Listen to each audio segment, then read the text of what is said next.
How to get a copy of your stay receipt on Hilton. Hi everyone, I'm here to assist you today. Without any delay, let's jump right in.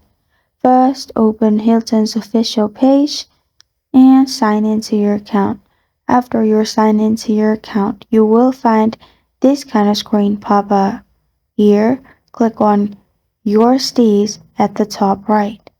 After you click on Your Stays at the top right, you will find this kind of screen pop up. Here you can open your stays, then use filters and check previous stays. After you find your stay, click on the receipt.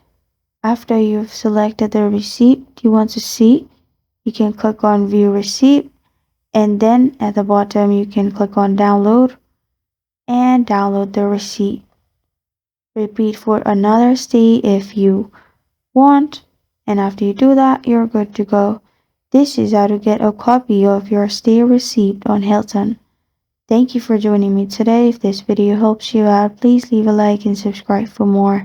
Got a question or want to suggest a topic, comment below. Thank you for watching.